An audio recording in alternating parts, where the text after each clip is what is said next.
میں کہتا ہوں ذرا غور کر لیں، جتنا کوئی آدمی دین سے دور ہے، دین سے جتنا دور ہے،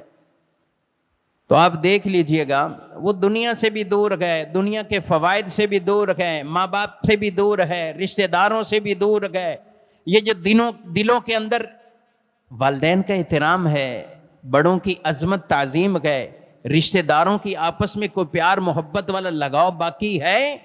تو پھر یہ علماء کی انہی خدمات کی وجہ سے ہے کہ جو علماء کے قریب ہوئے، یہ دین کی تعلیم سیکھتے ہیں اور اس مشن پر چلتے گئے۔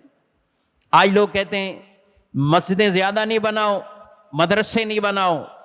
اچھا کیا کرنا ہے؟ تم غریبوں کی مدد کرو۔ میں نے کہا بہت اچھی بات کر رہے ہو، بہت اچھی بات کر رہے ہو، غریبوں کی مدد کرو،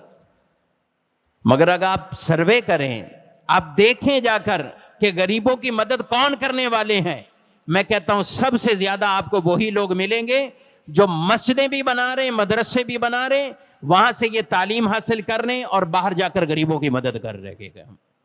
تو جو ایسے لوگ ہوتے ہیں عموماً ان کو نہ مسجدوں سے، نہ مدرسوں سے، نہ غریبوں کی مدد سے گئے،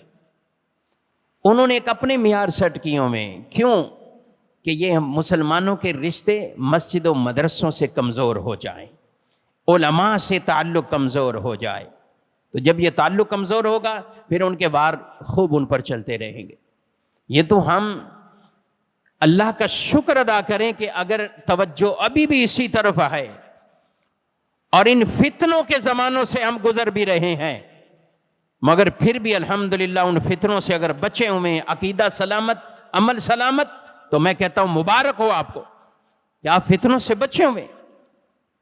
اس سوشل میڈیا کے زمانے بھی ان فتنوں سے اگر بچے ہوئے گئے اور ہماری نسلیں اگر بچی ہوئی ہیں تو پھر مبارک ہو ان گھرانوں کو میرے بھائیوں۔ تو اس لیے کبھی بھی یہ تعلق یہ کمزور ہمارا نہیں ہونا چاہیے۔